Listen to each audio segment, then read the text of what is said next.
وعلیکم ورحمۃ اللہ وبرکاتہ۔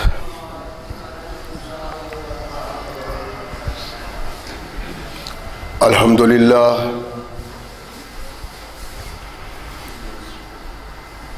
للہ نحمده ونستعینه ونستغفره ونؤمن به ونتوکل علیہ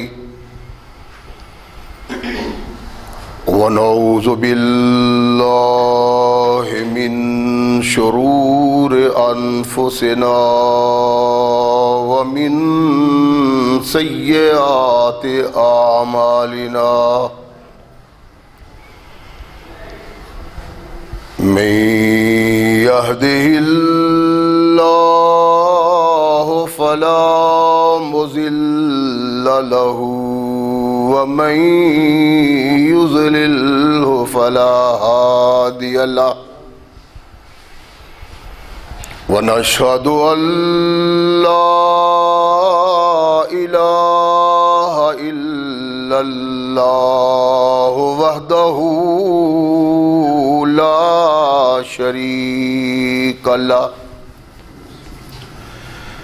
ونشهد أن محمدا عبده ورسوله أما بعد فأحسن الحديث كتاب الله وخير الهدي هدي محمد صلى الله عليه وسلم وشر الأمور محدثاتها وكل محدثة بدعة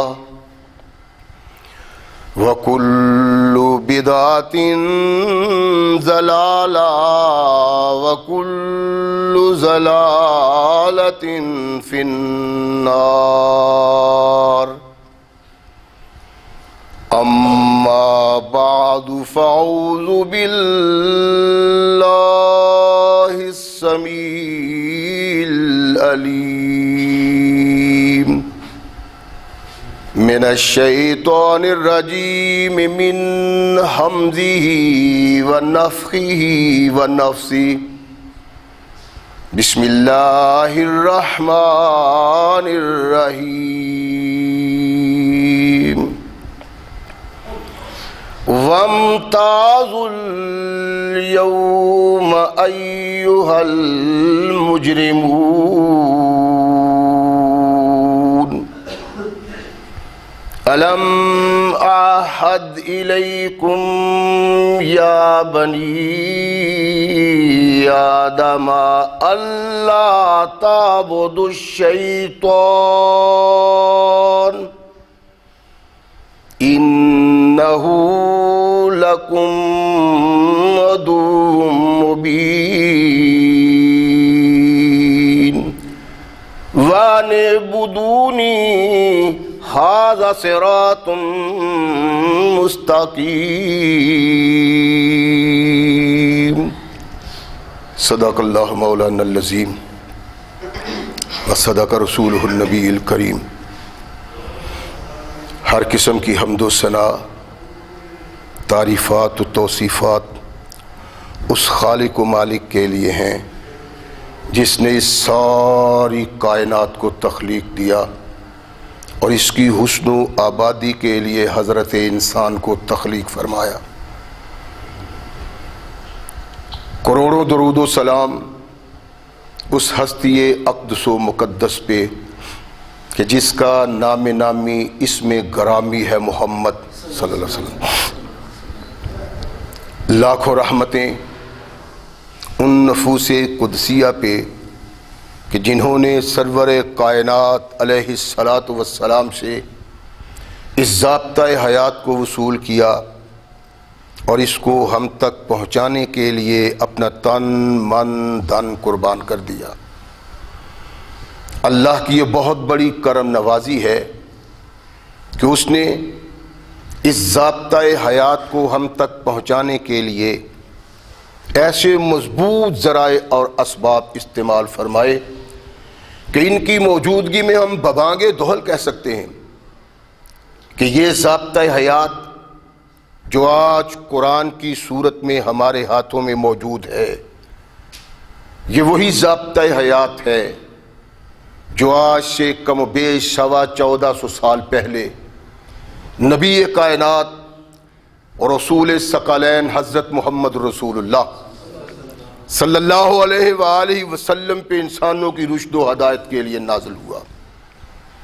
اللہ کی اس کرم نوازی پہ ہم جس قدر بھی اس کا شکریہ ادا کریں، کما حقہ اس کا شکریہ ادا نہیں ہوتا، اس لیے کہ یہ ضابطۂ حیات وہ دستور المتقی ہے کہ اگر انسان اس سے تعلق پیدا کر لے تو یہ قرآن اس کی دنیاوی زندگی میں ایک عظیم انقلاب پیدا کر دیتا ہے، اور اگر اس کو اپنے جسم و روح پہ جاری و طاری کر لیا جائے تو یہی وہ واحد ضابطۂ حیات ہے جو انسان کو دنیا کے ساتھ ساتھ عقبہ کی کامیابی کی ضمانت بھی دیتا ہے۔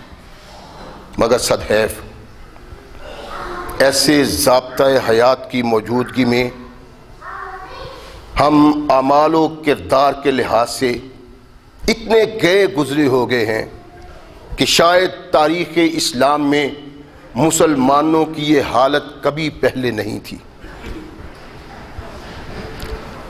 اس کا سبب کیا ہے؟ تھوڑے سے غور سے ہم اس مقام پہ پہنچ سکتے ہیں اور اس کا کھوج نکال سکتے ہیں کہ آج ہماری پریشانی کا سبب کیا ہے اور ہماری دین سے اتنی دوری کیوں ہے۔ اس کا سبب واحد یہ ہے کہ ہم اللہ کے قرآن کو ماننے کے باوجود، رسول اللہ صلی اللہ علیہ وسلم کا دامن اپنے ہاتھ سے پکڑنے کے باوجود، اس عہد کے باوجود کہ اللہ کے علاوہ کوئی الہ نہیں اور محمد کے علاوہ کوئی قائد نہیں صلی اللہ علیہ وسلم، عہد کے ہم سچے نہیں رہے۔ بد نصیبی ہے کہ اگر کوئی شخص اس بات کا ذکر کرنا چاہتا ہے کہ بھائی ہم بد نصیب بن گئے ہیں،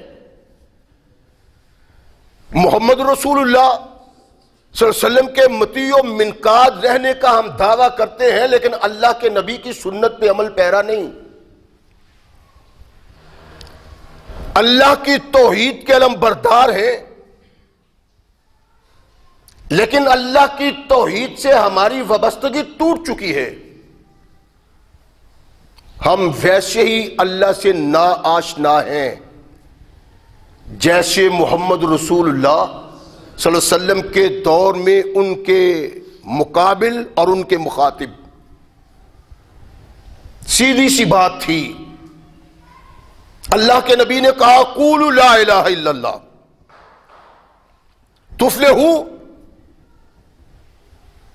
کہ اللہ کے علاوہ اس کائنات میں کوئی الہ نہیں، کوئی معبود نہیں، کوئی حاجت روا نہیں، کوئی مشکل کشا نہیں۔ انہوں نے کہا محمد صلی اللہ علیہ وسلم یہ تمہاری بات صحیح ہے لیکن یہ نہ کہو کہ کوئی بھی نہیں، جنہیں اللہ نے یہ توفیق دے دی ہے اور جنہیں یہ صلاحیت اللہ نے خود دی ہے وہ اللہ کے ساتھ ساتھ کچھ نہ کچھ کردار ضرور ادا کر سکتے ہیں۔ ما نعبدہم، اللہ کے نبی نے اس بات کا انکار کیا اور کہا تم اللہ کو نہیں مانتے ہو۔ کہنے لگے محمد یہ بات صحیح نہیں صلی اللہ علیہ وسلم، اللہ کو نہ ماننا اور ان کی عبادت یہ صحیح بات نہیں، بلکہ ما نعبدہم الا لیقربونا الی اللہ زلفا، ہم اللہ کی یکتائی، اللہ کی قوت، اللہ کے اختیار کا انکار نہیں کرتے، بلکہ ہماری سوچ یہ ہے، ہماری فکر یہ ہے کہ اللہ نے اپنے ان محبوبوں کو بھی طاقت دی ہوئی ہے، یہ بھی کچھ کر سکتے۔ نبی رحمت محمد رسول اللہ صلی اللہ علیہ وسلم نے اس کا انکار کیا کہ نانا، اللہ کے علاوہ کائنات میں کوئی بھی متصرف نہیں، یہ ساری طاقتیں، یہ ساری توانائیاں، سارے کنٹرول اللہ کے پاس ہیں۔ قولوا لا الہ الا اللہ محمد رسول اللہ۔ اللہ نے نبی کائنات محمد رسول اللہ صلی اللہ علیہ وسلم کو یہ کلمہ دیا اور انسان کو کائنات کی تمام طاقتوں سے بے نیاز کر دیا۔ کہیں سرمایہ دار غالب ہے، کہیں جاگیردار غالب ہے، کہیں بڑا خاندان غالب ہے، کہیں کوئی طاقتور حکمران اپنا سکہ چلاتی ہے، انسان انسانوں کا غلام ہے۔ اللہ نے لا الہ الا اللہ کہہ کے عرب کے لوگوں کو پتھروں کے معبودوں سے نجات دلائی، درختوں کے معبودوں سے نجات دلائی، جانوروں کے معبودوں سے نجات دلائی۔ کسی کا اونٹ کوئی ایسا ہے کہ وہ معبود بن گیا، کسی کی گائے کوئی ایسی ہے کہ وہ معبود بن گئی، کسی نے پتھر کو معبود بنا لیا، کسی نے درخت کو معبود بنا لیا۔ اللہ نے ارشاد فرمایا یہ تمہارے شایان شان نہیں، کنتم خیر امت اخرجت للناس، محمد کے ساتھ وابستہ ہونے والوں تم ساری کائنات کے لیے ایک نمونہ ہو، اور پوری کائنات کے انسانوں کو مخاطب کیا۔ والتین والزیتون وطور سینین وہذا البلد الامین، 4 قسمیں اٹھا کے اللہ نے کہا کہ تم کائنات میں اللہ کی سب سے عظیم مخلوق ہو۔ یہ سب سے عظیم مخلوق اپنے کردار، اپنے اطوار، اپنے خیالات اور اپنے عقیدے کی بنا پہ یہاں تک گر گئی کہ اونٹ کے سامنے سجدہ ریز ہوتی، پتھر کے بت کے سامنے سجدہ ریز ہوتی، قبر کے سامنے سجدہ ریز ہوتی۔ اللہ نے ارشاد فرمایا نہیں، قولوا لا الہ الا اللہ، تمام کائنات میں اس قابل صرف اللہ کی ذات ہے۔ اللہ نے اپنے مالک و مختار الہ ہونے کا اعلان کر کے انسانوں کو، تمام انسانوں کی غلامی سے آزاد کر دیا، کسی کے سامنے جھکنے کی ضرورت نہیں۔ اور دوسرا کلمہ جو اللہ کے نبی محمد رسول اللہ صلی اللہ علیہ وسلم کے متعلق داخل کیا کہ اللہ کو معبود اور الہ مانو، محمد کو اپنا قائد رہنما مانو۔ عبادت کے سلسلہ میں اللہ نے اپنی توحید اور یکتائی بیان کر کے انسان کو تمام انسانوں کی غلامی سے آزادی کی نوید سنائی، اور ایک محمد رسول اللہ کی اطاعت کی طرف بلا کے تمام کائنات کے انسانوں کو تمام انسانوں کی غلامی سے آزادی دلوائی۔ ایک تمہارا خدا، ایک تمہارا رہنما، اس رہنما کی موجودگی میں نہ دوسرے رہنما کی ضرورت ہے اور نہ اس الہ کی موجودگی میں کسی دوسرے الہ کی ضرورت ہے۔ آزاد ہو گیا انسان۔ کونین کے آقا، ثقلین کے تاجدار محمد رسول اللہ صلی اللہ علیہ وسلم پہ قرآن نازل ہوا۔ اللہ ارشاد فرماتے ہیں میرے محبوب، قیامت کا دن ہوگا، ساری کائنات کی مخلوق اللہ کے حضور ہوگی، آدم سے لے کے تا بپائے قیامت جتنے بھی انسان پیدا ہوں گے اللہ کے حضور کھڑے ہیں۔ محشر میں ایک آواز بلند ہوتی ہے، وَامْتَازُوا الْيَوْمَ أَيُّهَا الْمُجْرِمُونَ،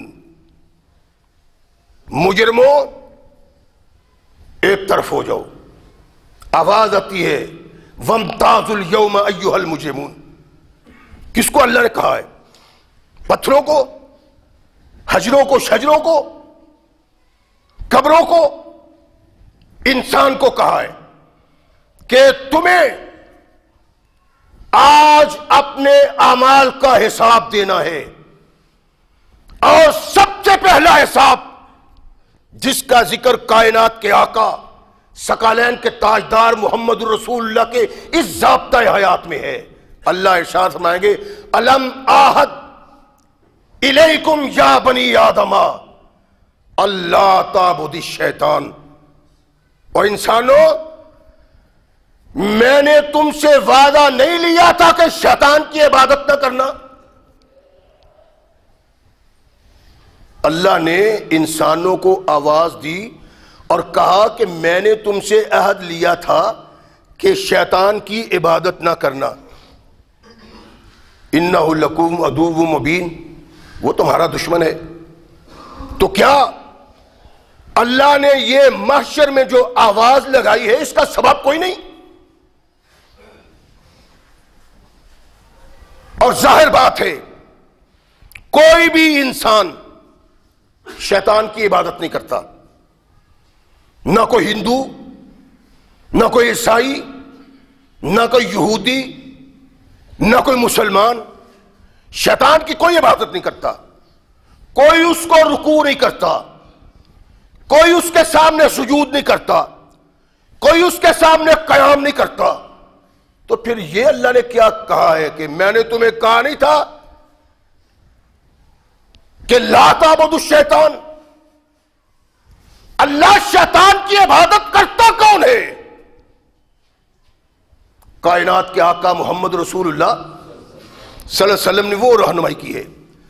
اور یہی پانا مقصود ہے کہ قرآن کے آنے کا اصل سبب کیا تھا اور انبیاء اور رسول اللہ کے سلسلہ شروع کرنے کا اصل سبب کیا تھا.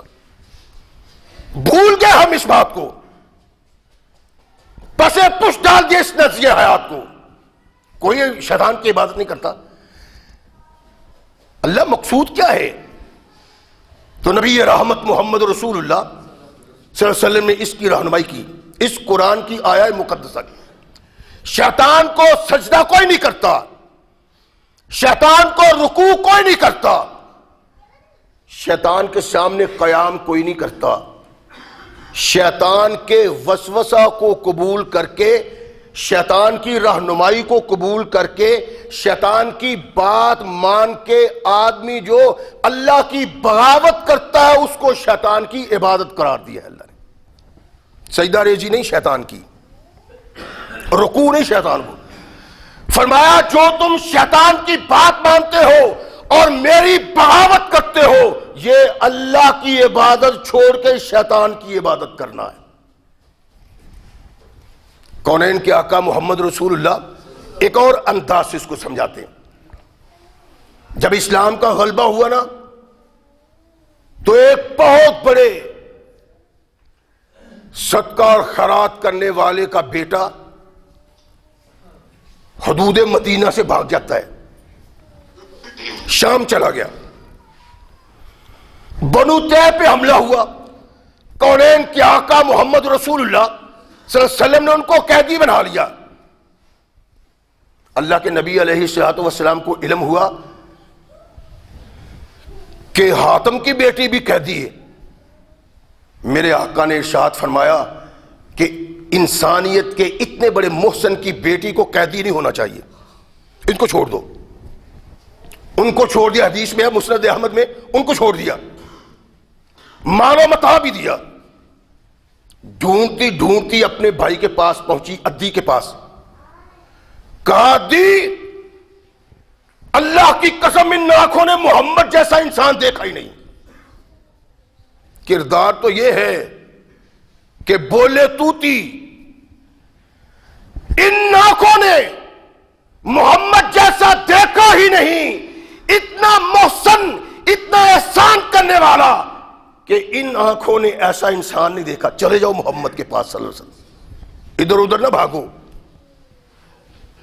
بھاگنے کی ضرورت نہیں، دامن مصطفیٰ سے وابستہ ہونے کی ضرورت ہے۔ اللہ کی قسم محمد رسول اللہ کا کردار ایسا ہے کہ بدترین سے بدترین دشمن بھی محمد کے دامن سے وابستہ ہونے کی جد و جہد ضرور کرتا۔ ہم بدنصیب ہیں کہ اپنے بھی پرائے بن جاتے۔ کونین کے آقا محمد رسول اللہ ہمارے قائد اور سردار کے دشمن بھی اپنے بنتے۔ عدی جاؤ، عدی ڈرتے ڈرتے آئے، قبیلے میں داخل ہوئے، لوگوں نے دیکھ لیا، کسی نے جا کے کہا یا محمد صلی اللہ علیہ وسلم عدی بن حاتم آیا ہے۔ کونین کے آقا محمد رسول اللہ صلی اللہ علیہ وسلم نے یہ فرمایا کہ جاؤ اس کو پکڑ کے لاؤ؟ نہیں، اللہ کے نبی اٹھے اور عدی کے پاس خود گئے، ارشاد فرمایا عدی ابھی تک تمہارے دل و دماغ میں اللہ اور محمد کا پیغام نہیں پہنچا اور تمہیں احساس نہیں ہوا؟ تم ان لوگوں سے وابستہ ہو گئے ہو جن کے متعلق اللہ نے کہا اتخذوا احبارہم و رہبانہم اربابا من دون اللہ۔ عدی عیسائی بن گئے تھے کہ وہ اپنے اماموں کو، اپنے پیروں کو، اپنے مرشدوں کو، اپنے درویشوں کو اللہ کے علاوہ رب بنا بیٹھے۔ عدی کہتے ہیں کہ اللہ کے نبی محمد صلی اللہ علیہ وسلم وہ اپنے علماء اور درویشوں، اماموں، پیروں کو رب تو نہیں بناتے، میں نے نہیں سنا۔ اللہ کے نبی نے ارشاد فرمایا کہ عدی کیا ان کے علماء اور درویش جس بات سے انہیں منع کرتے ہیں، جس بات کو حرام قرار دیتے ہیں، وہ اس کو حرام سمجھتے ہیں کہ نہیں؟ اللہ کے نبی سمجھتے ہیں۔ اور جس کو حلال قرار دے دیتے ہیں وہ اس کو حلال سمجھتے ہیں کہ نہیں؟ اللہ کے نبی سمجھتے ہیں۔ فرمایا ان کا ان باتوں پہ ایمان لا کے عمل کرنا یہی غیر اللہ کی عبادت ہے، یہی اربابا من دون اللہ ہے۔ یعنی کونین کے آقا محمد رسول اللہ صلی اللہ علیہ وسلم نے ارشاد فرمایا کہ وہ شخص جو اللہ کے علاوہ کسی غیر کی بات پہ سر جھکاتا ہے وہ اللہ کا باغی اور اس کی توحید کا باغی ہے، غیر اللہ کی عبادت کرنے والا ہے، اس شخص کی عبادت کرنے والا ہے۔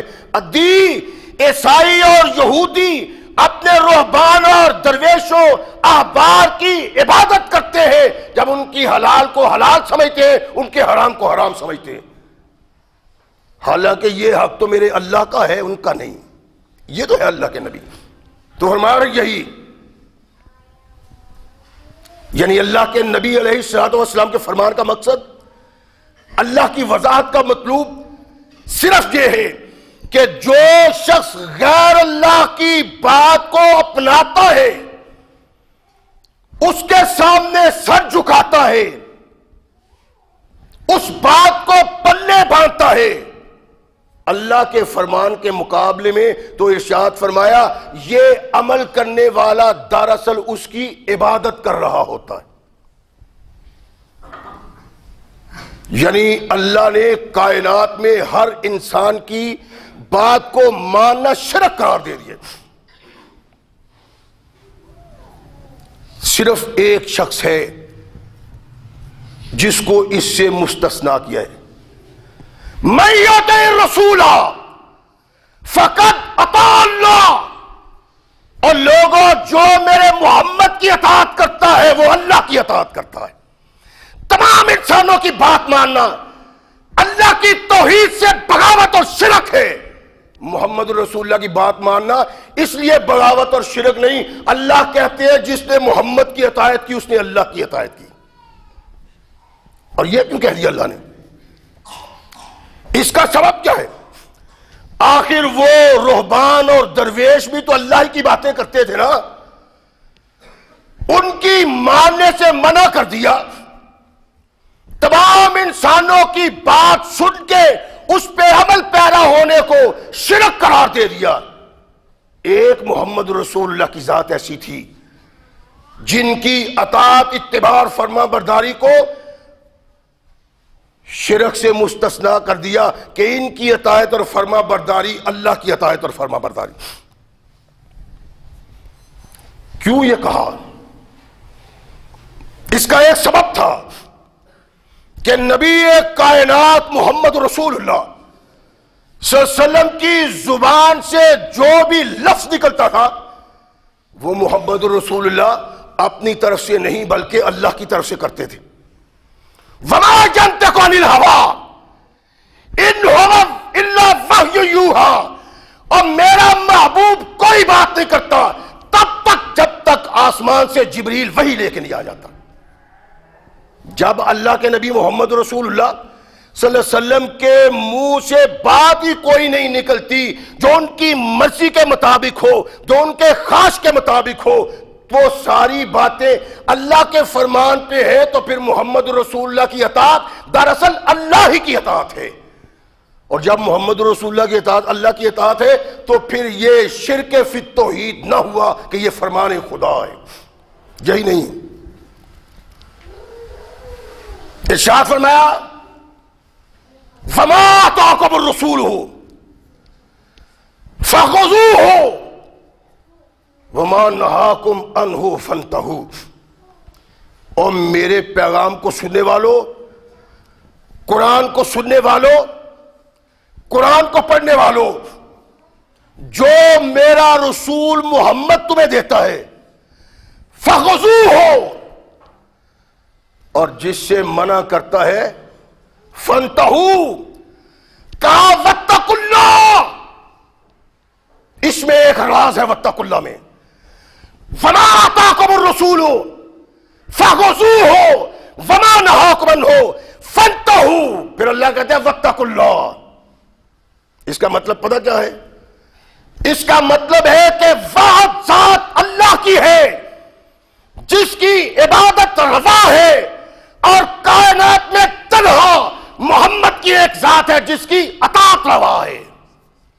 اور اگر تم نے محمد کو چھوڑ کے کسی دوسرے کی بات مانی، کسی دوسرے کی بات سنی، کسی دوسرے کے بات پہ عمل کیا تو واتقوا اللہ، اللہ سے ڈر جاؤ.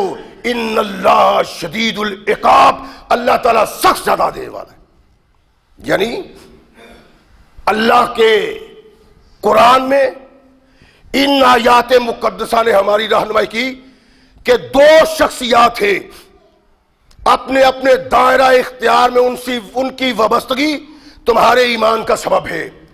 ایک اللہ کہ وہ توحید میں یکتا ہے اور شرک فی التوحید کا ارتکاب کرنے والا عبدالآباد جہنمی ہے. اور ایک محمد کی ذات ہے صلی اللہ علیہ وسلم، اطاعت کے اعتبار سے جو سرکار کائنات کی اطاعت سے باہر ہوتا ہے وہ شرک فی الرسالت کا ارتکاب کرتا ہے. اور جس طرح شرک فی التوحید کا ارتکاب کرنے والا جنت کا وارث نہیں بن سکتا، اس طرح محمد کی اطاعت کو چھوڑ کے کسی اور کی آواز پہ کہنے والا جنت کا کبھی وارث نہیں بن سکتا. اس کا مطلب یہ ہے کہ ایک اللہ ہے یکتا، اس کی یکتائی میں شرک تمہارے ایمان کی بربادی کا سبب ہے. ایک اللہ کا نبی محمد ہے صلی اللہ علیہ وسلم، اس کی اطاعت میں کسی دوسرے کو شریک کرنا اپنے ایمان کو تباہ کر دینے کے مطابق ہے. اور اللہ نے فرمایا ان اللہ شدید العقاب، جس نے محمد کی بات کو چھوڑ کے کسی دوسرے کی بات کو اپنایا اللہ ایسی سزا دے گا کہ عبرت بنا دے گا تمہیں.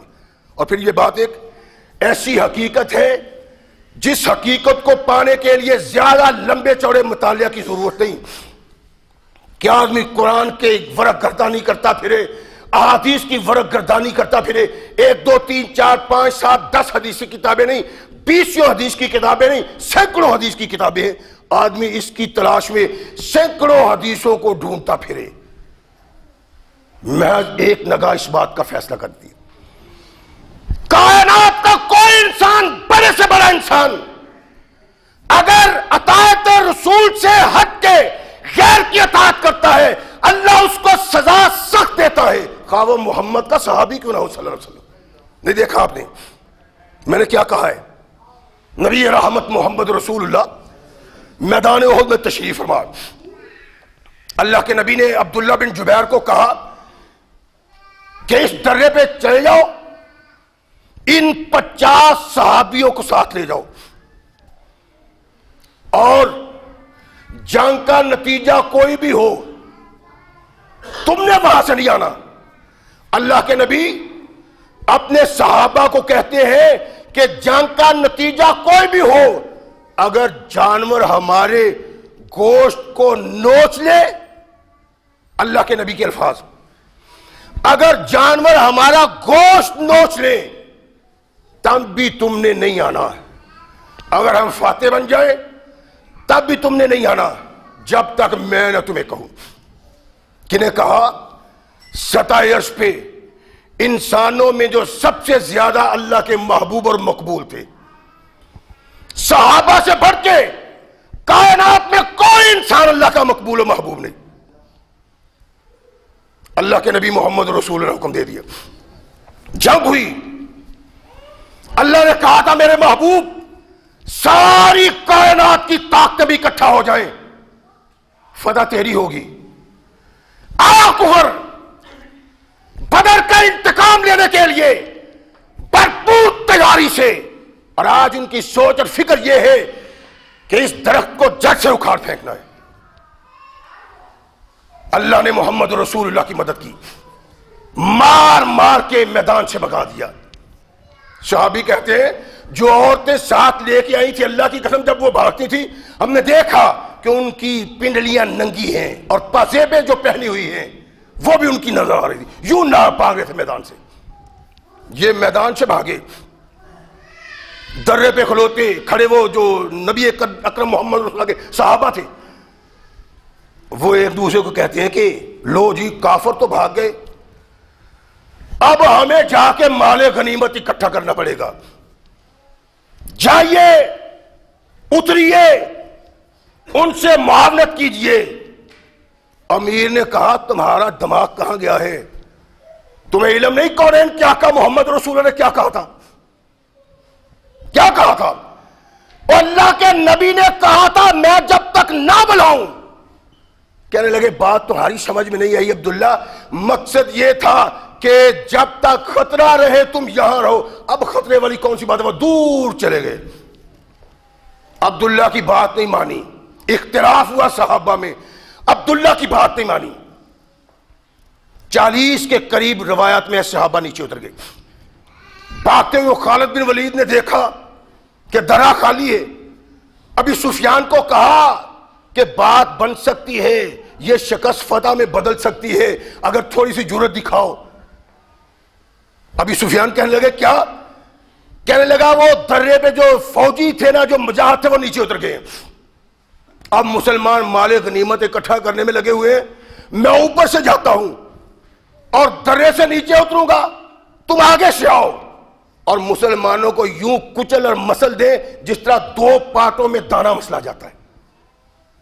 کہنے لگا ٹھیک ہے۔ خالد بن ولید پچھلی طرف سے آئے، درے کی طرف سے اوپر چڑھے، 10 صحابی تھے شہید ہو گئے۔ ابھی سفیان واپس آئے اور میدان احد میں اللہ کے نبی کے صحابہ کے خلاف وہ تلوار کے جوہر دکھائے کہ تمام صحابہ میدان سے بھاگ گئے، سوائے 10-12 صحابہ کے، تمام بھاگ گئے۔ دل گرفتہ آواز آئی قتل تو محمد، میں نے محمد کو قتل کر دیا۔ اس سے بڑی کوئی سزا صحابہ کو نہیں تھی، دل گرفتہ صحابہ۔ جب محمد رسول اللہ کا اعلان ہوا کہ محمد زندہ ہے اللہ کے فضل و رحمت سے، صحابہ اکٹھے ہوئے، جنگ بھرپور ہوئی۔ پھر کافر میدان میں بھاگا، لیکن محمد رسول اللہ صلی اللہ علیہ وسلم کی اتنی سی نافرمانی سے 70 مسلمانوں کو جام شہادت نوش کرنا پڑا۔ ان اللہ شدید العقاب، جو محمد کی بات کو چھوڑ کے کسی اور طرف دیکھتا ہے اللہ اس کو سخت سزا دیں گے۔ کیوں دیں گے؟ ایک سخت سزا ہے اس کے لیے جو توحید کا باغی ہے اور شرک فی توحید کا ارتکاب کرتا ہے۔ شدید العقاب دوسرا وہ ہے جو محمد رسول اللہ کی نافرمانی کرتا ہے۔ اس کا مطلب ہے کہ رسالت میں شراکت غیر کی، شرک فی الرسالت ویسا ہی برا ہے اور ویسے ہی جنت سے محرومی ہے جس طرح شرک فی توحید کے ارتکاب سے محرومی. صحابہ کو اس کا بڑا خوف تھا. نبی رحمت محمد رسول اللہ صلی اللہ علیہ وسلم کا یہ مقام و مرتبہ صحابہ کے دلوں میں جاگزی تھا، اور وہ یہ سمجھتے تھے کہ جس آدمی کے دل سے یہ خیال نکل جاتا ہے وہ مسلمان کہلانے کا حقدار نہیں رہتا. نبی رحمت محمد رسول اللہ کے محبوب صحابی عبداللہ بن عمر واز کرتے ہیں اور ارشاد فرمایا کہ لوگوں، میں نے سنا ہے کہ تم عورتوں کو مسجدوں میں آنے سے روکتے ہو. بد نصیبی ہے، ہمارے ہاں بھی یہی ہے. آپ دیکھیں ماشاءاللہ، آپ تشریف فرما ہے، اور آپ ذرا ہر ایک آدمی غور کرے کہ آپ میں سے کس کس کی والدہ، کس کس کی بیوی، کس کس کی بہن مسجد میں آئی ہے قرآن سننے کے لیے، محمد رسول اللہ کی حدیث سننے کے لیے. کہتے ہیں جی نہیں، اللہ کے رسول نے ارشاد فرمایا مسجد میں جانا کوئی ضروری نہیں عورتوں کے لیے. ہاں جی، مسجد میں جانا بالکل ضروری نہیں عورتوں کے لیے، اور گھر میں ڈش دیکھنا بڑا ضروری. لیکچر، ڈرامے، فلمیں، بغاوت اسلام سے تیرے گھر میں ہو رہی ہے، وہاں عورت کا سب کچھ دیکھنا جائز ہے، اور اللہ کے گھر میں آنا جائز نہیں ہے، اس لیے کہ محمد رسول اللہ نے فرمایا ان پہ آنا فرض نہیں. وہاں بھی کچھ صحابہ نے ارشاد فرمایا میرے آقا نے کہا ہے عورت کو مسجد سے آنے سے نہ روکو. مفسرین نے لکھا ہے کہ حالات ایسے ہو گئے تھے کہ صحابہ عورتوں کو روکتے تھے. حالات بن گئے تھے ایسے. کتنے حالات بن گئے ہوں گے؟ کیا وہ کریمیں لگاتی تھی؟ کیا وہ میک اپ کرتی تھی؟ کیا وہ باریک دوپٹے پہنتی تھی؟ کیا وہ سریعام بازاروں میں چلتی پھرتی تھی؟ کیا وہ دکانداروں سے ہنس ہنس کے باتیں کرتی تھی؟ نہیں. تھوڑا سا صحابہ کی عورتوں میں تھوڑی سی نرمی آ گئی تھی جو نبی اسلام قبول نہیں کرتا. کام نہیں آنے دیں گے، اور جنہوں نے کہا نہیں آنے دیں گے ان میں عبداللہ کا اپنا بیٹا بھی تھا، بلال. ارشاد فرمایا میں کہتا ہوں کہ محمد رسول اللہ نے ارشاد فرمایا ان کو آنے دو، تو کہتے ہیں ہم روکیں گے؟ آج کے بعد تیرے ساتھ کلام نہیں کرنی. راوی کہتا ہے فما کلمہ حتی ماتا، عبداللہ نے اس سے کلام نہیں کی یہاں تک کہ بلال فوت ہو گئے. صحابہ کے نزدیک محمد رسول اللہ کا پیغام آ جانے کے بعد جو اس سے بڑا کرتا ہے وہ دین کا باغی تصور کیا جاتا ہے. اور بلال کی توبہ بھی باپ کے ہاں قبول نہیں کہ بابا اگر غلطی سے بات کر لی ہے تو معافی دے دو، لیکن بابا معافی دینے کو تیار نہیں کہ تو نے ایک بار کہا ہے کہ میں نہیں مانتا، میں نے اپنی بیوی کو روکنا ہے. اللہ کیا کہتے ہیں؟ یا ایھا الذین آمنوا اطیعوا اللہ واطیعوا الرسول ولا تبطلوا اعمالکم. میں نے ہمیشہ کہا ہے کہ کائنات کے رب کی قسم کبھی کسی کا دل دکھانا مقصود نہیں ہوا.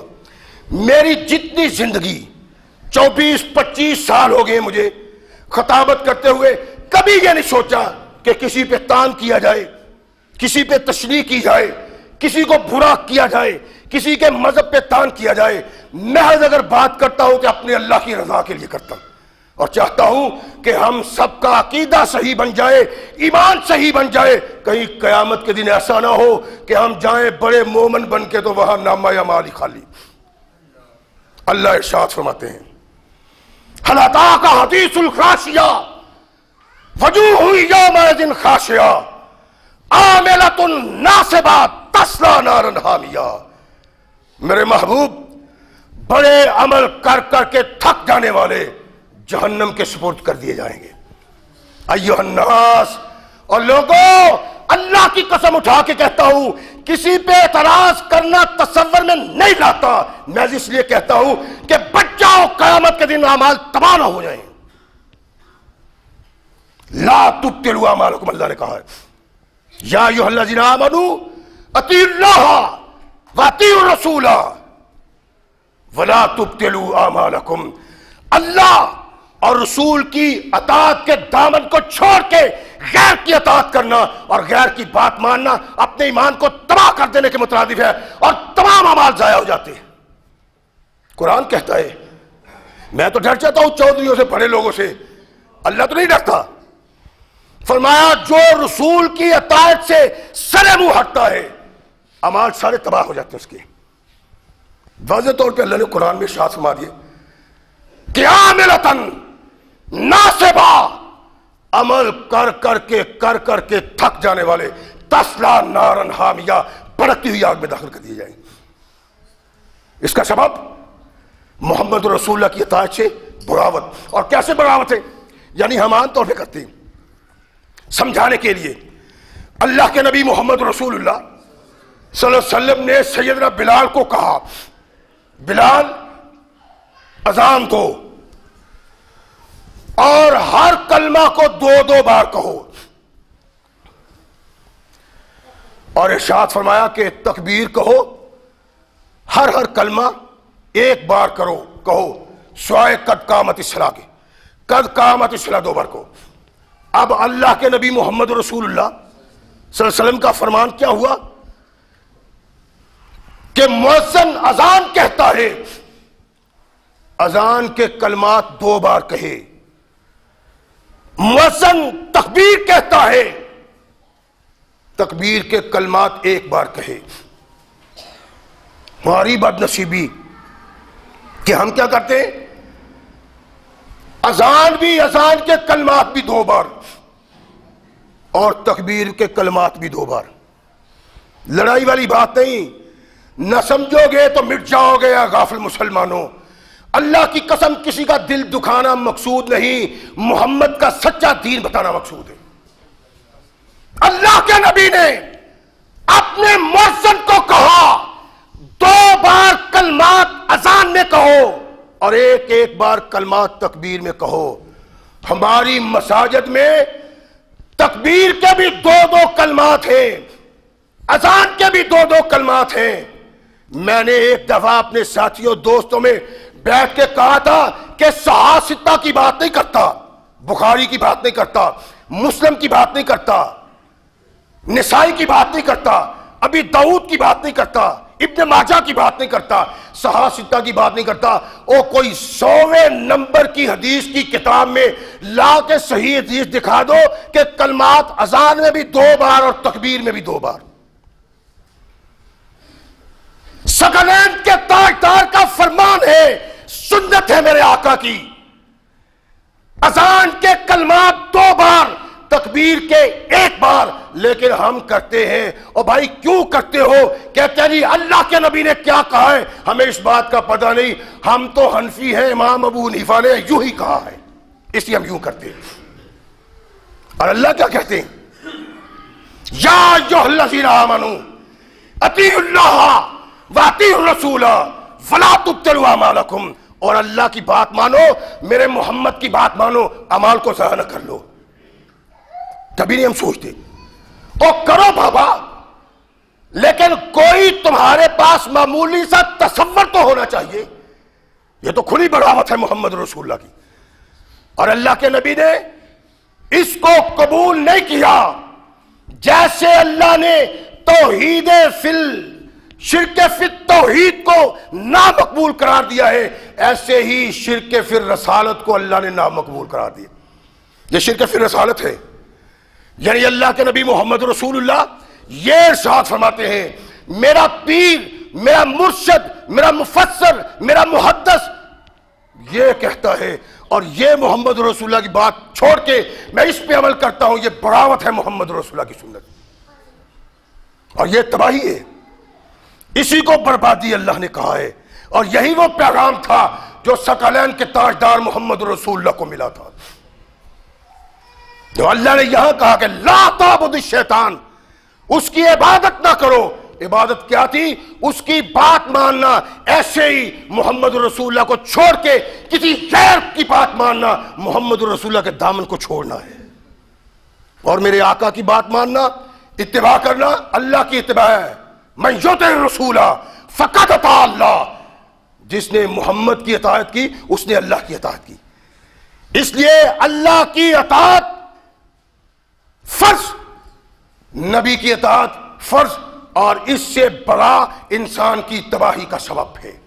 اللہ نے کسی شخصیت کو اس مقام کا حامل قرار نہیں دیا کہ اس کو محمد رسول اللہ کا شریک بنا دیا جائے. اللہ کے نبی علیہ الصلوۃ والسلام پہ قرآن آیا تو اللہ نے کیا کہا؟ یا ایھا الذین آمنوا اطیعوا اللہ واطیعوا الرسول واولی الامر منکم فإن تنازعتم فی شیء فردوہ الی اللہ والرسول. اطاعت صرف اللہ رسول کی.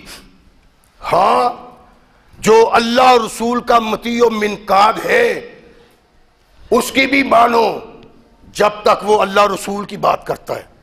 فَإِن تَنَازَعْتُمْ، اگر تمہارے امام سے، تمہارے پیر سے، تمہارے مرشد سے، کسی صحابی سے، کسی محدث سے، کسی مفسر سے تمہارا اختلاف ہو جاتا ہے تو اپنا اختلاف محمد رسول اللہ کی عدالت میں لے جاؤ. اللہ کے نبی علیہ الصلوۃ والسلام نے ایک لشکر بھیجا جنگ کے لیے. لشکر نکل گیا، ارشاد فرمایا کہ اپنی امیر کی اطاعت کرنی ہے، اور نبی رحمت محمد رسول اللہ صلی اللہ علیہ وسلم نے امیر کی اطاعت سے بغاوت کو اپنی بغاوت قرار دیا ہے.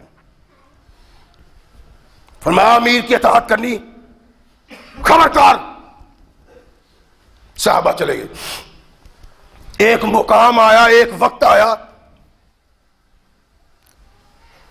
امیر صاحب ناراض ہو گئے، غصے میں آ گئے. بخاری کی روایت ہے، کہنے لگے کیا اللہ کے نبی نے یہ نہیں ارشاد فرمایا کہ اپنے امیر کی اطاعت کرنا، فرما برداری کرنا، اس کا حکم ماننا؟ بالکل کہا ہے. کہنے لگا اچھا تو پھر ایندھن اکٹھا کرو.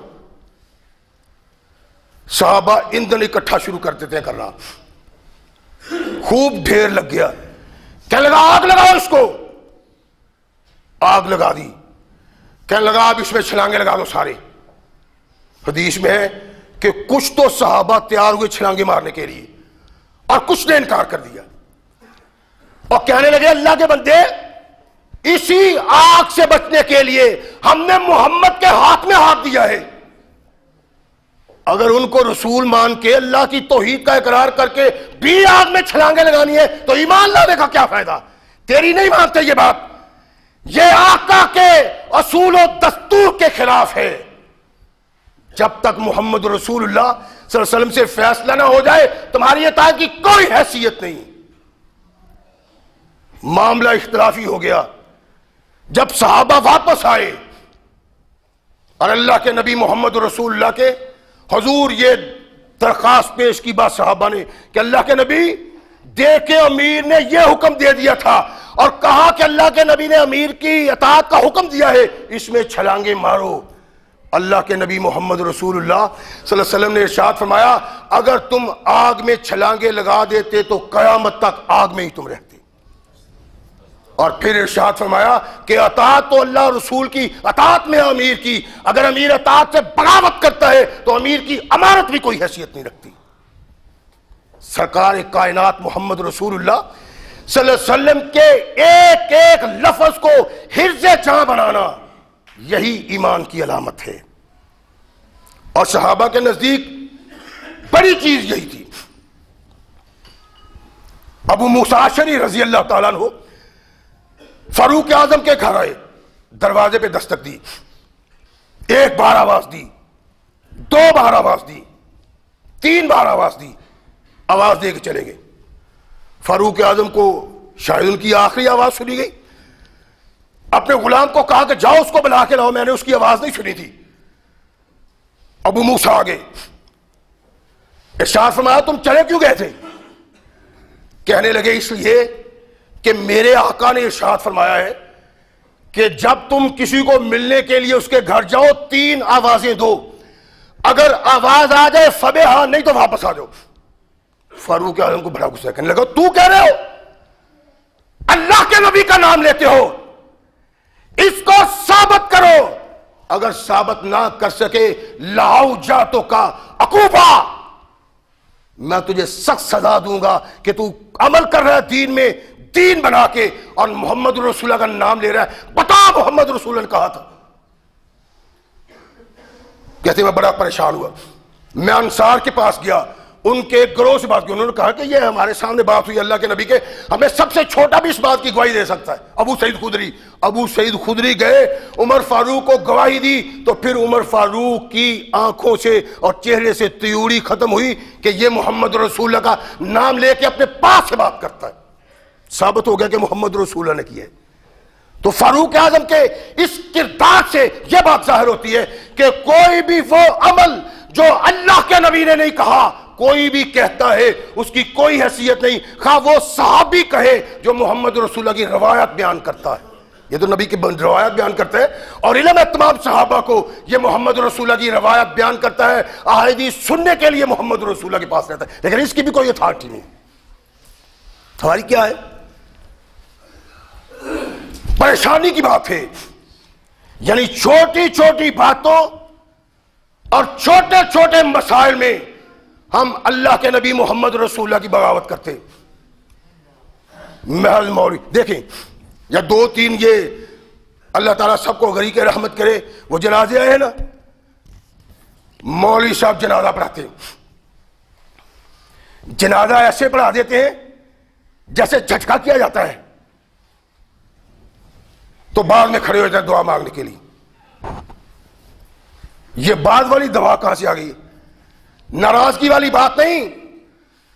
آج اگر آپ ناراض ہوگے، کل قیامت کو میری بات یہ یاد آئے گی آپ کو، یہ سنت مصطفیٰ سے بغاوت ہے۔ کوئی حدیث واضح مستند، کوئی صحیح حدیث اور آکے حدیث میں نہیں اس کے متعلق۔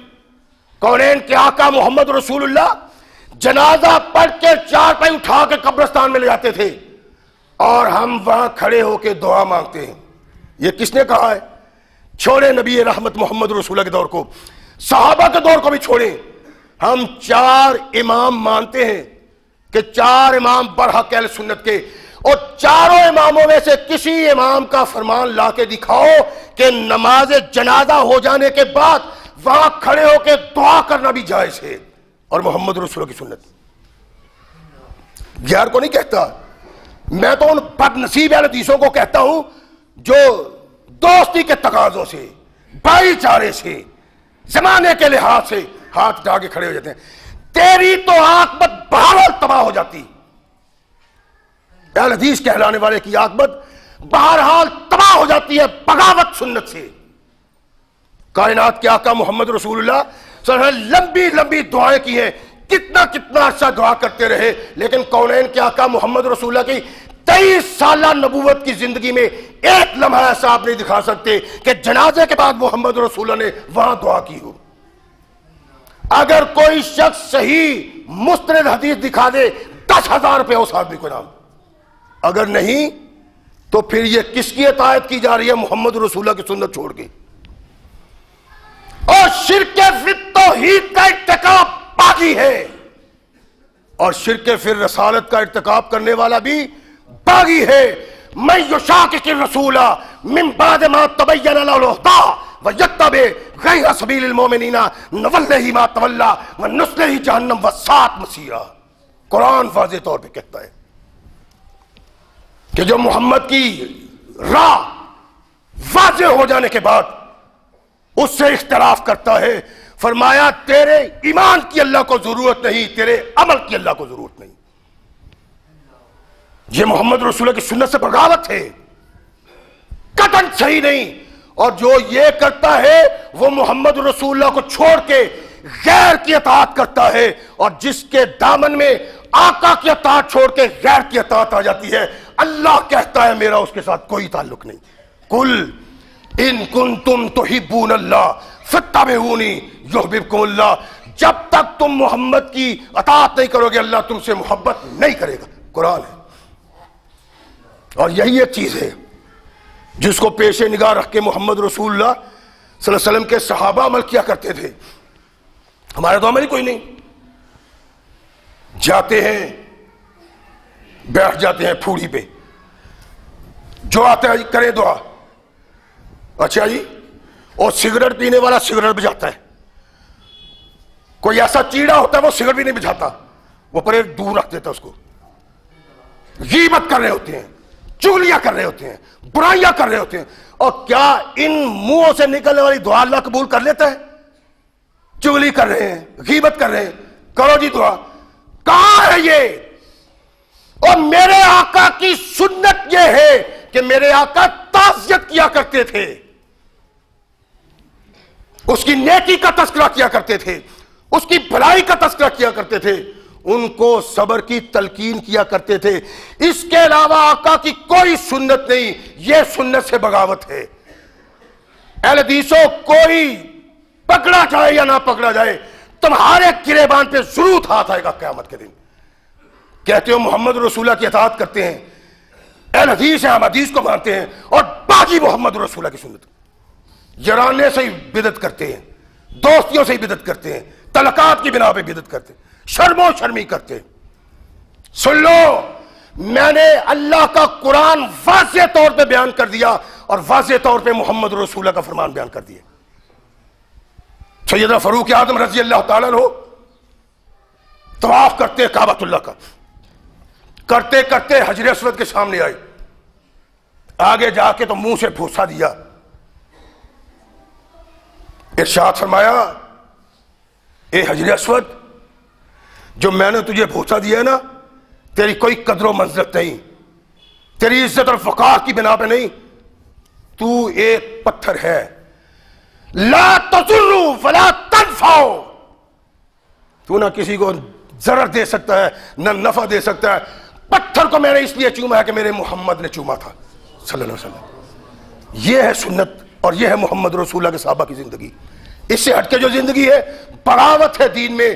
اللہ کے بندو, مانو نہ مانو, جانے جہاں اختیار ہے. ہم نیک و بد حضور کو سمجھائے دیتے ہیں. میرے اللہ نے قرآن میں واضح طور پہ کہا ہے, یا ایھا الذین آمنوا اطیعوا اللہ واطیعوا الرسول ولا تبطلوا اعمالکم. اللہ کی مانو, محمد کی مانو, کسی دوسرے کی نہ مانو. مانو گے تو تمہارے سارے اعمال ضائع ہو جائیں گے.